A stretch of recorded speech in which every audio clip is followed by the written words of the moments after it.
Drácula, de Bram Stoker, narrado por Alicia del Pilar Gómez. Capítulo 4 del diario de Jonathan Harker. Continuación. Desperté en mi propia cama. Si es que no ha sido todo un sueño, el conde me debe de haber traído en brazos hasta aquí. Traté de explicarme el suceso, pero no pude llegar a ningún resultado claro. Para estar seguro, había ciertas pequeñas evidencias, tales como que mi ropa estaba doblada y arreglada de manera extraña. Mi reloj no tenía cuerda y yo estoy rigurosamente acostumbrado a darle cuerda como última cosa antes de acostarme. Y otros detalles parecidos. Pero todas estas cosas no son ninguna prueba definitiva, pues pueden ser evidencias de que mi mente no estaba en su estado normal. Y, por una u otra causa, la verdad es que había estado muy excitado. Tengo que observar para probar. De una cosa me alegro. Si fue el conde el que me trajo hasta aquí y me desvistió, debe haberlo hecho todo deprisa, pues mis bolsillos estaban intactos. Estoy seguro de que este diario hubiera sido para él un misterio que no hubiera soportado. Se lo habría llevado o lo habría destruido. Al mirar en torno de este cuarto, aunque ha sido tan intimidante para mí, veo que es ahora una especie de santuario, pues nada puede ser más terrible que esas monstruosas mujeres que estaban allí. Están esperando para chuparme la sangre.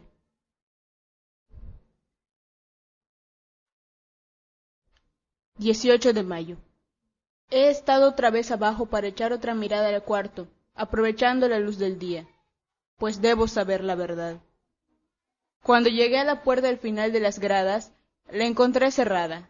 Había sido empujada con tal fuerza contra el batiente que parte de la madera se había astillado. Pude ver que el cerrojo de la puerta no se había corrido, pero la puerta se encuentra atrancada por el lado de adentro. Temo que no haya sido un sueño, y debo actuar de acuerdo con esta suposición. 19 de mayo. Es seguro que estoy en las redes. Anoche el conde me pidió en el más suave de los tonos que escribiera 3 cartas. Una diciendo que mi trabajo aquí ya casi había terminado y que saldría para casa dentro de unos días. Otra diciendo que salía la mañana siguiente de que escribía la carta, y una tercera afirmando que había dejado el castillo y había llegado a Bistritz. De buena gana hubiese protestado, pero sentí que en el actual estado de las cosas sería una locura tener un altercado con el conde, debido a que me encuentro absolutamente en su poder, y negarme hubiera sido despertar sus sospechas y excitar su cólera. Él sabe que yo sé demasiado, y que no debo vivir, pues sería peligroso para él. Mi única probabilidad radica en prolongar mis oportunidades. Puede ocurrir algo que me dé una posibilidad de escapar. Vi en sus ojos algo de aquella ira que se manifestó cuando arrojó a la mujer rubia lejos de sí. Me explicó que los empleos eran pocos e inseguros, y que al escribir ahora seguramente le daría tranquilidad a mis amigos. Y me aseguró con tanta insistencia que enviaría las últimas cartas, las cuales serían detenidas en Bistritz hasta el tiempo oportuno en caso de que el azar permitiera que yo prolongara mi estancia. Que oponérmele hubiera sido crear nuevas sospechas. Por lo tanto, pretendía estar de acuerdo con sus puntos de vista y le pregunté qué fecha debía poner en las cartas. Él calculó un minuto, luego dijo: la primera debe ser del 12 de junio, la segunda del 19 de junio y la tercera del 29 de junio. Ahora sé hasta cuándo viviré. Dios me ampare. 28 de mayo. Se me ofrece una oportunidad para escaparme, o al menos para enviar un par de palabras a casa. Una banda de cíngaros ha venido al castillo y han acampado en el patio interior. Estos no son otra cosa que gitanos. Tengo ciertos datos de ellos en mi libro. Son peculiares de esta parte del mundo, aunque se encuentran aliados a los gitanos ordinarios en todos los países. Hay miles de ellos en Hungría y Transilvania, viviendo casi siempre al margen de la ley. Se adscriben por regla a algún noble o boyar, y se llaman a sí mismos con el nombre de él. Son indomables y sin religión, salvo la superstición, y sólo hablan sus propios dialectos. Escribiré algunas cartas a mi casa y trataré de convencerlos de que las pongan en el correo. Ya les he hablado a través de la ventana para comenzar a conocerlos. Se quitaron los sombreros e hicieron muchas reverencias y señas, las cuales, sin embargo, no pude entender más de lo que entiendo la lengua que hablan. He escrito las cartas. La de Mina en taquigrafía, y simplemente le pido al señor Hawkins que se comunique con ella. A ella le he explicado mi situación, pero sin los horrores que solo puedo suponer. Si le mostrara mi corazón, le daría un susto que hasta podría matarla. En caso de que las cartas no pudiesen ser despachadas, el conde no podrá conocer mi secreto ni tampoco el alcance de mis conocimientos. He entregado las cartas. Las lancé a través de los barrotes de mi ventana, con una moneda de oro, e hice las señas que pude, queriendo indicar que debían ponerlas en el correo. El hombre que las recogió, las apretó contra su corazón y se inclinó. Luego las metió en su gorra. No pude hacer más. Regresé sigilosamente a la biblioteca y comencé a leer. Como el conde no vino, he escrito aquí. El conde ha venido. Se sentó a mi lado y me dijo con la más suave de las voces, al tiempo que abría 2 cartas. Los gitanos me han dado estas, de las cuales, aunque no sé de dónde provienen, por supuesto me ocuparé. Ved. Debe haberla mirado antes. Una es de usted y dirigida a mi amigo Peter Hawkins. La otra... Y aquí vio él por primera vez los extraños símbolos al abrir el sobre, y la turbia mirada le apareció en el rostro y sus ojos refulgieron malignamente. La otra es una cosa vil, un insulto a la amistad y a la hospitalidad. No está firmada, así es que no puede importarnos. Y entonces con gran calma sostuvo la carta y el sobre en la llama de la lámpara hasta que se consumieron. Después de eso continuó. La carta para Hawkins, esa por supuesto, ya que es suya, la enviaré. Sus cartas son sagradas para mí. Perdone usted, mi amigo, que sin saberlo haya roto el sello. ¿No quiere usted meterla en otro sobre? Me extendió la carta, y con una reverencia cortés me dio un sobre limpio. Yo solo pude escribir nuevamente la dirección y se lo devolví en silencio. Cuando salió del cuarto escuché que la llave giraba suavemente. 1 minuto después fui a ella y traté de abrirla. La puerta estaba cerrada con llave. Cuando 1 o 2 horas después el conde entró silenciosamente en el cuarto, su llegada me despertó, pues me había dormido en el sofá. Estuvo muy cortés y muy alegre a su manera, y viendo que yo había dormido dijo: «De modo, mi amigo, que usted está cansado. Váyase a su cama. Allí es donde podrá descansar más seguro. Puede que no tenga el placer de hablar por la noche con usted, ya que tengo muchas tareas pendientes, pero deseo que duerma tranquilo». Me fui a mi cuarto y me acosté en la cama. Raro es de decir, dormí sin soñar. La desesperación tiene sus propias calmas. 31 de mayo. Esta mañana cuando desperté, pensé que sacaría algunos papeles y sobres de mis portafolios y los guardaría en mi bolsillo, de manera que pudiera escribir en caso de encontrar alguna oportunidad. Pero otra vez una sorpresa me esperaba, una gran sorpresa.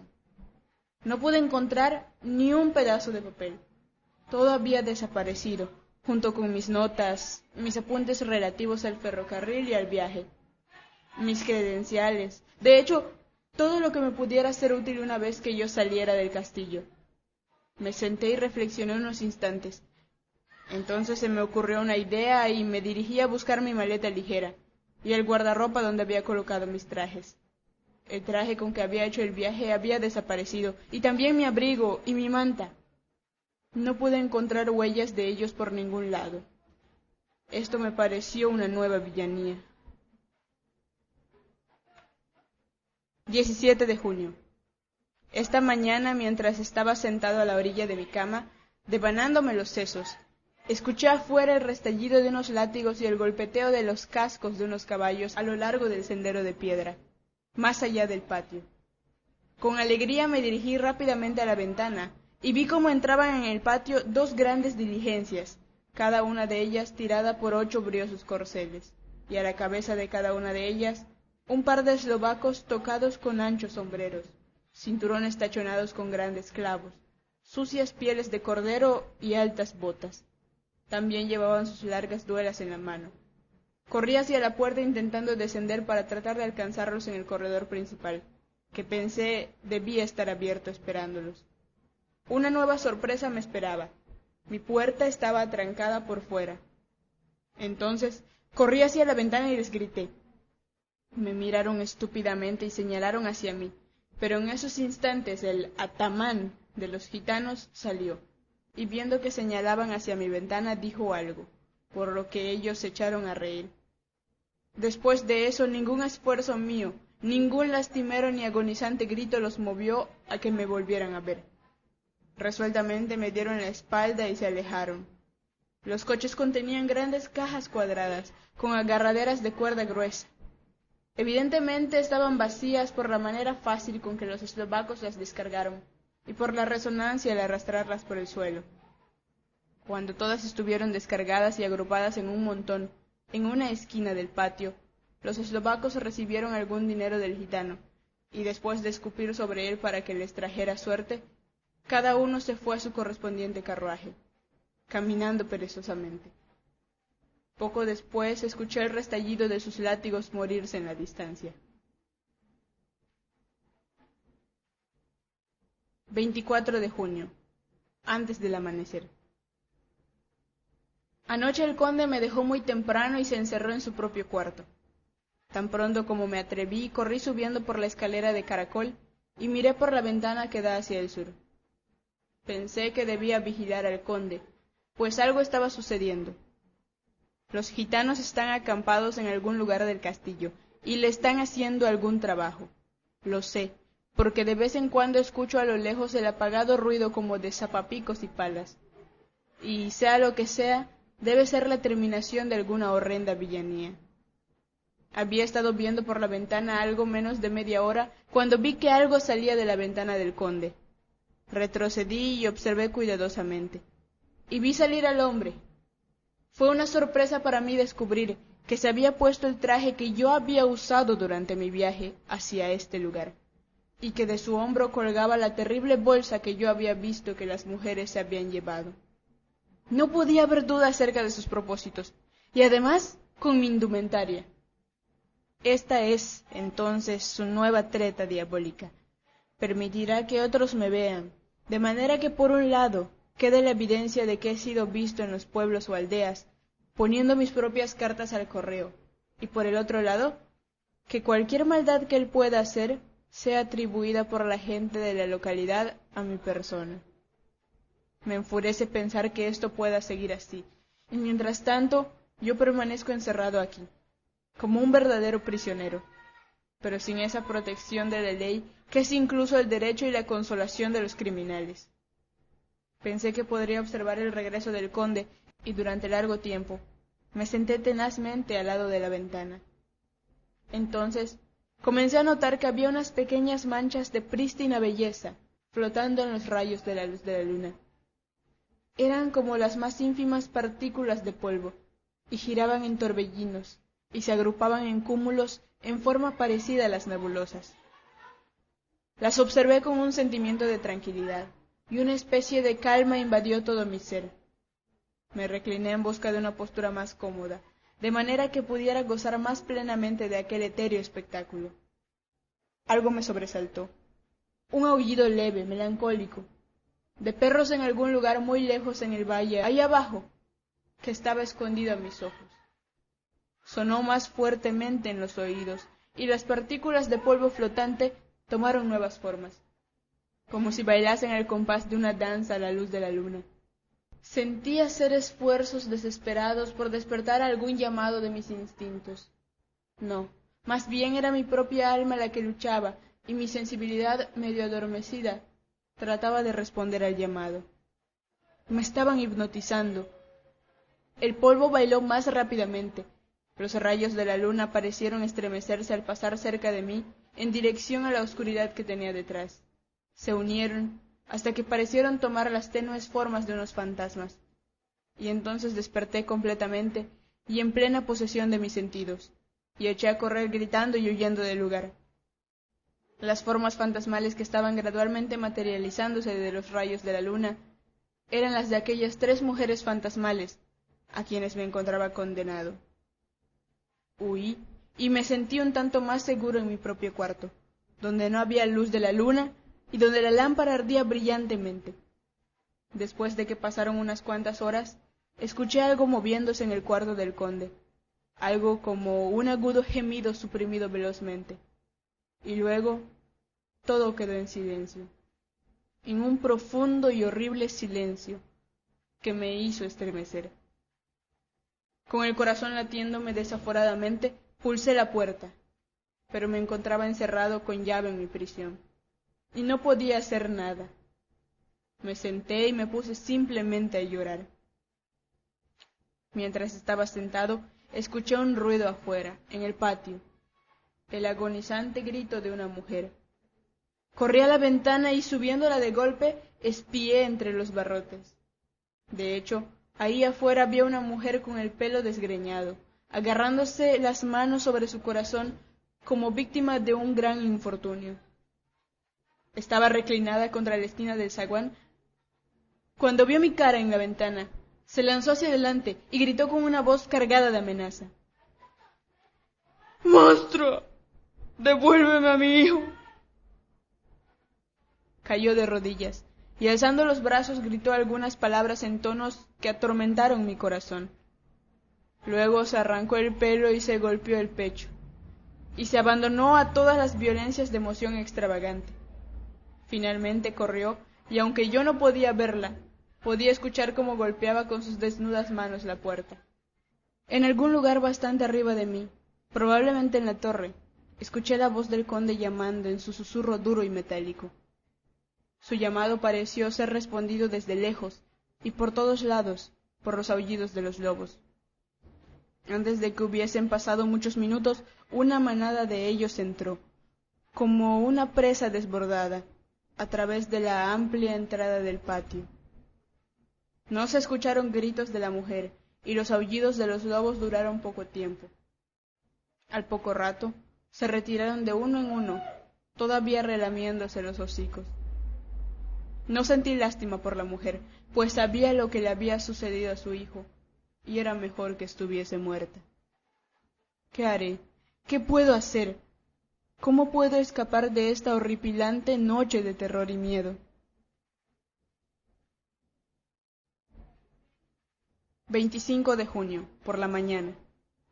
Nadie sabe hasta que ha sufrido los horrores de la noche qué dulce y agradable puede ser para su corazón y sus ojos la llegada de la mañana. Cuando el sol se elevó esta mañana tan alto que alumbró la parte superior del portón opuesto a mi ventana, el oscuro lugar que iluminaba me pareció a mí como si la paloma del arca hubiese estado allí. Mi temor se evaporó cual una indumentaria vaporosa que se disolviera con el calor. Debo ponerme en acción de alguna manera, mientras me dure el valor del día. Anoche, una de mis cartas ya fechada fue puesta en el correo. La primera de esa serie fatal que ha de borrar toda traza de mi existencia en la tierra. No debo pensar en ello, debo actuar. Siempre ha sido durante la noche cuando he sido molestado o amenazado, donde me he encontrado en alguna u otra forma en peligro o con miedo. Todavía no he visto al conde a la luz del día. ¿Será posible que él duerma cuando los otros están despiertos, y que esté despierto cuando todos duermen? Si solo pudiera llegar a su cuarto. Pero no hay camino posible. La puerta siempre está cerrada. No hay manera para mí de llegar a él. Miento. Hay un camino, si uno se atreve a tomarlo. Por donde ha pasado su cuerpo, ¿por qué no puede pasar otro cuerpo? Yo mismo lo he visto arrastrarse desde su ventana. ¿Por qué no puedo yo imitarlo y arrastrarme para entrar por su ventana? Las probabilidades son muy escasas, pero la necesidad me obliga a correr todos los riesgos. Correr el riesgo. Lo peor que me puede suceder es la muerte. Pero la muerte de un hombre no es la muerte de un ternero, y el tenebroso más allá todavía puede ofrecerme oportunidades. Que Dios me ayude en mi empresa. Adiós, Mina, si fracaso. Adiós, mi fiel amigo y segundo padre. Adiós todo. Y como última cosa, adiós, Mina. Mismo día, más tarde. He hecho el esfuerzo, y con ayuda de Dios he regresado a salvo a este cuarto. Debo escribir en orden cada detalle.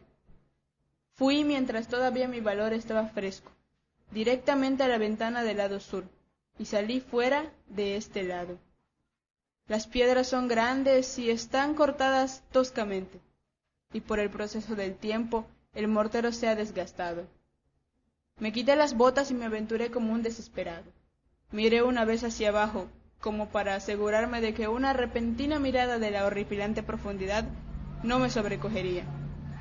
Pero después de ello mantuve los ojos viendo hacia adelante. Conozco bastante bien la ventana del conde, y me dirigí hacia ella lo mejor que pude, atendiendo las oportunidades que se me presentaban. No me sentí mareado, supongo que estaba demasiado nervioso, y el tiempo que tardé en llegar hasta el antepecho de la ventana me pareció ridículamente corto. En un santiamén me encontré tratando de levantar la guillotina. Sin embargo, cuando me deslicé con los pies primero a través de la ventana, era presa de una terrible agitación. Luego, busqué por todos lados al conde, pero, con sorpresa y alegría, hice un descubrimiento. El cuarto estaba vacío. Apenas estaba amueblado con cosas raras, que no parecían haber sido usadas nunca. Los muebles eran de un estilo algo parecido a los que había en los cuartos situados al sur, y estaban cubiertos de polvo. Busqué la llave, pero no estaba en la cerradura, y no la pude encontrar por ningún lado. Lo único que encontré fue un gran montón de oro en una esquina, oro de todas clases, en monedas romanas y británicas, austríacas y húngaras, griegas y turcas. Las monedas estaban cubiertas de una película de polvo, como si hubiesen yacido durante largo tiempo en el suelo. Ninguna de las que noté tenía menos de 300 años. También había cadenas y adornos, algunos enjollados, pero todos viejos y descoloridos. En una esquina del cuarto había una pesada puerta. La empujé, pues, ya que no podía encontrar la llave del cuarto o la llave de la puerta de afuera, lo cual era el principal objetivo de mi búsqueda. Tenía que hacer otras investigaciones o todos mis esfuerzos serían vanos. La puerta que empujé estaba abierta y me condujo a través de un pasadizo de piedra hacia una escalera de caracol, que bajaba muy empinada. Descendí, poniendo mucho cuidado en donde pisaba, pues las gradas estaban oscuras, siendo alumbradas solamente por las troneras de la pesada mampostería. En el fondo había un pasadizo oscuro, semejante a un túnel, a través del cual se percibía un mortal y enfermizo olor, el olor de la tierra recién volteada. A medida que avancé por el pasadizo, el olor se hizo más intenso y más cercano. Finalmente, abrí una pesada puerta que estaba entornada y me encontré con una vieja y arruinada capilla, que evidentemente había sido usada como cementerio. El techo estaba agrietado y en los lugares había gradas que conducían a bóvedas, pero el suelo había sido recientemente excavado y la tierra había sido puesta en grandes cajas de madera, manifiestamente las que transportaron los eslovacos.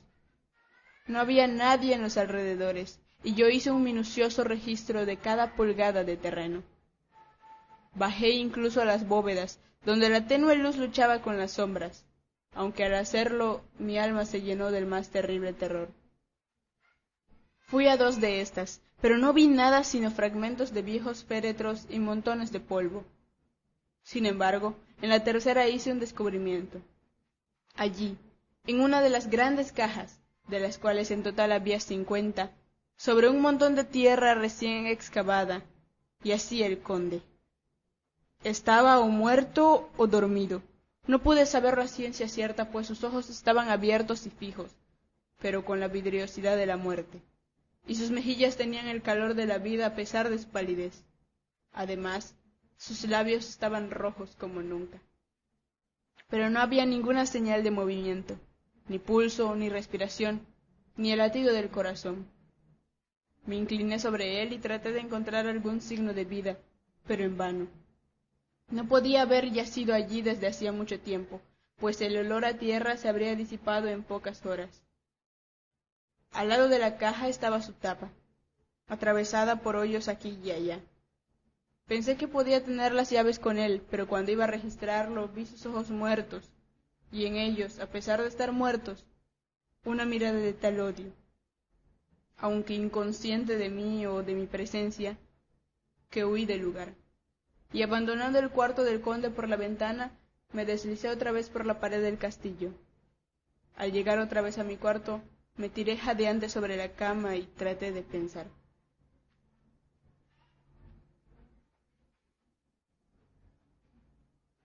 «29 de junio. Hoy es la fecha de mi última carta, y el conde ha dado los pasos necesarios para probar que es auténtica, pues otra vez lo he visto abandonar el castillo por la misma ventana y con mi ropa. Al verlo deslizarse por la ventana, al igual que una lagartija, sentí deseos de tener un fusil o alguna arma letal para poder destruirlo, pero me temo que ninguna arma manejada solamente por la mano de un hombre pueda tener algún efecto sobre él. No me atreví a esperar por su regreso, pues temí ver a sus malvadas hermanas.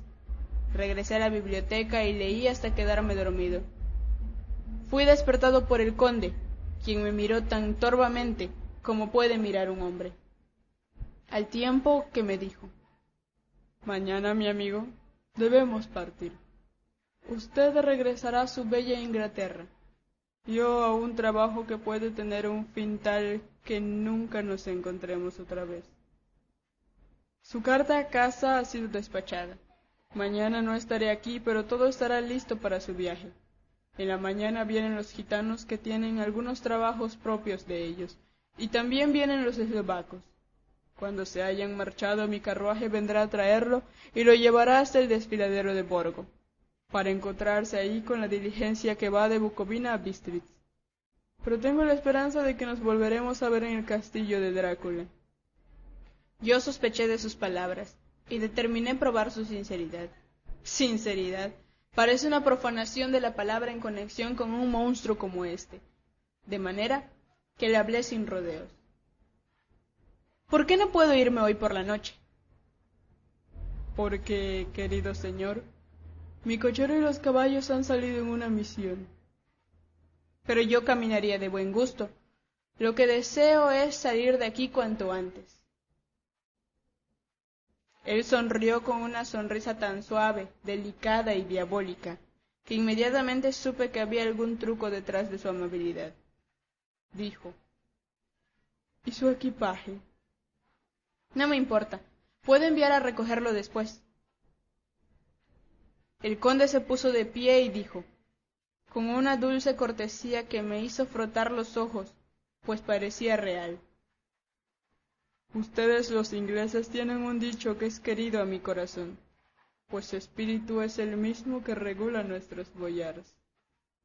Dad la bienvenida al que llega, apresurad al huésped que parte. Venga conmigo, mi querido y joven amigo. Ni una hora más estará usted en mi casa contra sus deseos, aunque me entristece que se vaya, y que tan repentinamente lo desee. Venga». Con majestuosa seriedad, él, con la lámpara, me precedió por las escaleras, y a lo largo del corredor, repentinamente se detuvo. «¡Escuche!». El aullido de los lobos nos llegó desde cerca. Fue casi como si los aullidos brotaran al alzar él su mano, semejante a como surge la música de una gran orquesta al levantarse la batuta del conductor. Después de un momento de pausa, él continuó en su manera majestuosa hacia la puerta. Corrió los enormes cerrojos, destrabó las pesadas cadenas y comenzó a abrirla. Ante mi increíble asombro, vi que estaba sin llave. Sospechosamente, miré por todos los lados a mi alrededor, pero no pude descubrir llave de ninguna clase. A medida que comenzó a abrirse la puerta, los aullidos de los lobos aumentaron en intensidad y cólera. A través de la abertura de la puerta se pudieron ver sus rojas quijadas con agudos dientes y las garras de las pesadas patas cuando saltaban. Me di cuenta de que era inútil luchar en aquellos momentos contra el conde. No se podía hacer nada teniendo él bajo su mando a semejantes aliados. Sin embargo, la puerta continuó abriéndose lentamente, y ahora solo era el cuerpo del conde el que cerraba el paso. Repentinamente me llegó la idea de que a lo mejor aquel era el momento y los medios de mi condena. Iba a ser entregado a los lobos, y a mi propia instigación. Había una maldad diabólica en la idea, suficientemente grande para el conde, y como última oportunidad grité: «¡Cierre la puerta! Esperaré hasta mañana». Me cubrí el rostro con mis manos para ocultar las lágrimas de amarga decepción. Con un movimiento de su poderoso brazo, el conde cerró la puerta de golpe, y los grandes cerrojos sonaron y produjeron ecos a través del corredor, al tiempo que caían de regreso en sus puestos.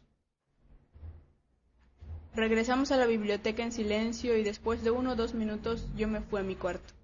Lo último que vi del conde Drácula fue su terrible mirada, con una luz roja de triunfo en los ojos y con una sonrisa de la que Judas en el infierno podría sentirse orgulloso.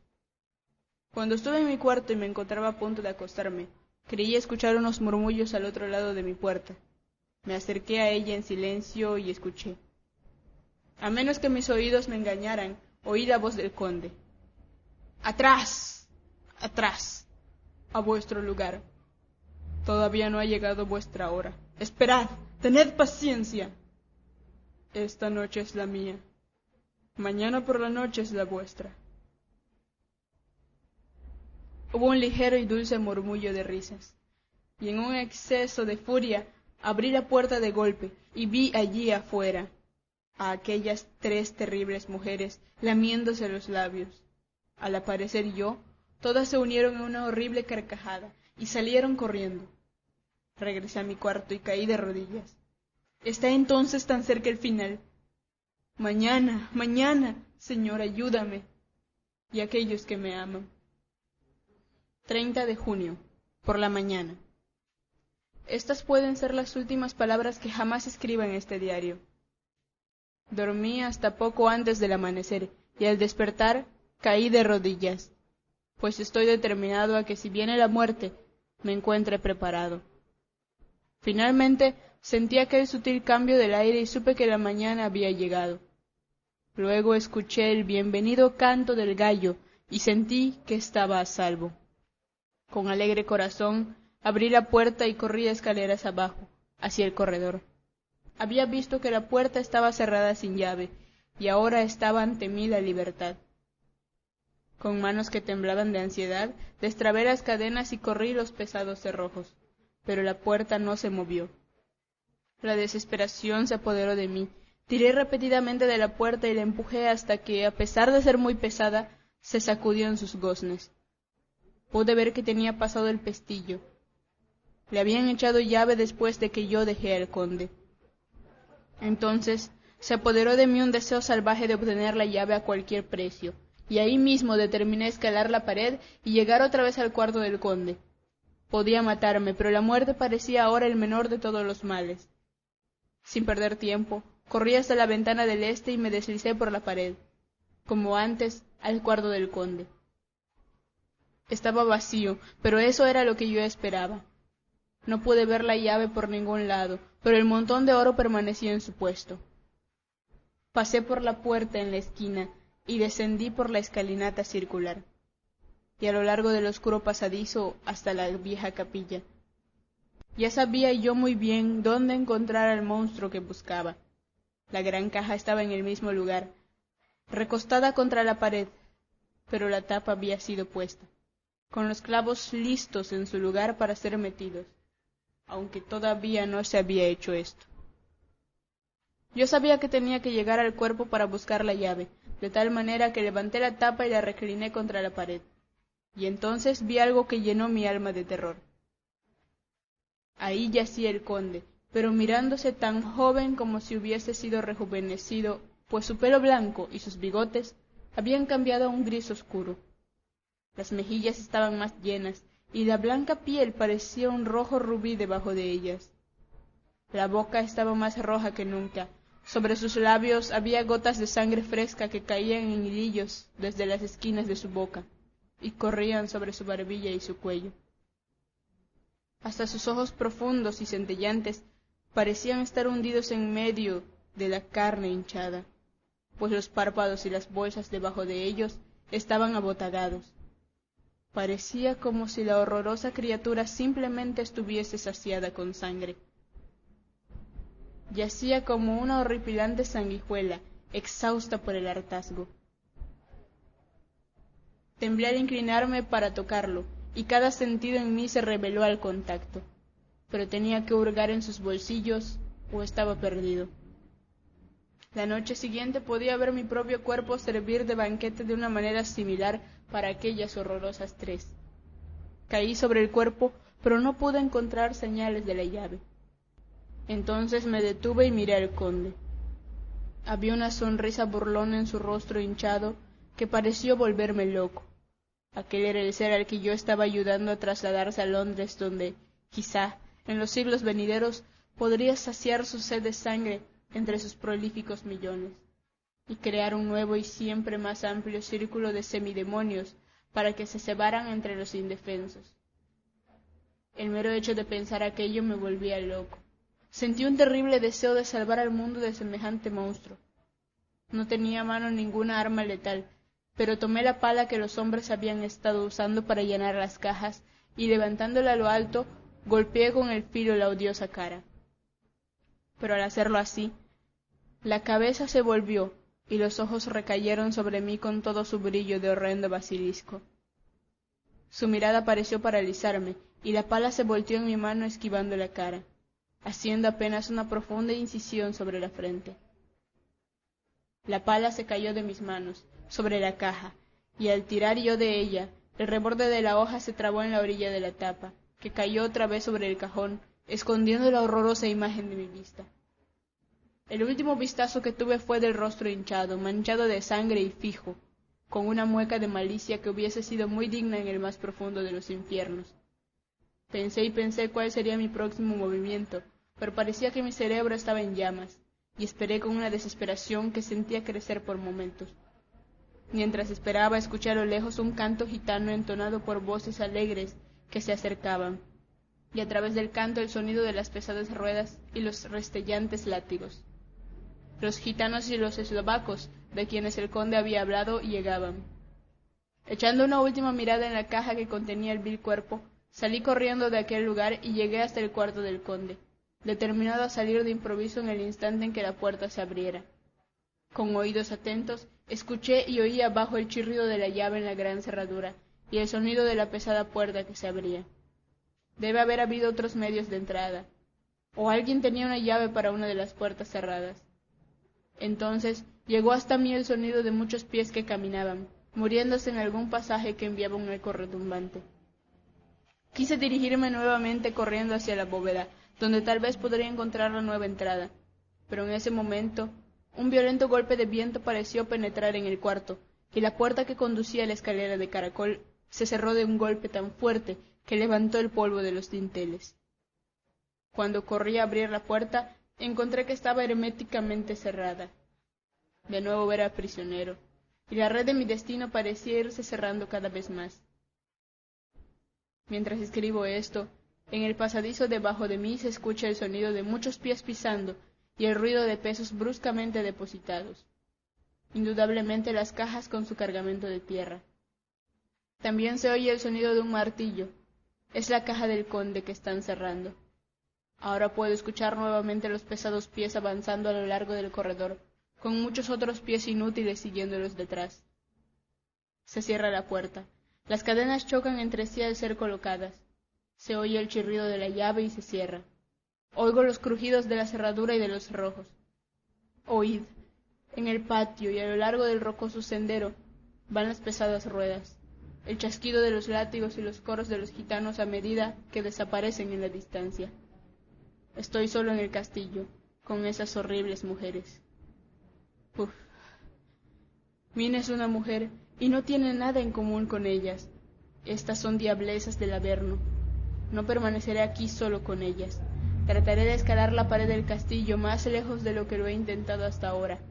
Me llevaré algún oro conmigo, pues podría necesitarlo más tarde. Tal vez encuentre alguna manera de salir de este horrendo lugar. Y entonces, rápido a casa. Rápido al más veloz y más cercano de los trenes. Lejos de este maldito lugar, de esta maldita tierra donde el demonio y sus hijos todavía caminan con pies terrenales. Por lo menos la bondad de Dios es mejor que la de estos monstruos, y el precipicio es empinado y alto. A sus pies, un hombre puede dormir como un hombre. Adiós todo. Adiós, Mina. Fin del capítulo 4. Drácula, de Bram Stoker. Narrado por Alicia del Pilar Gómez.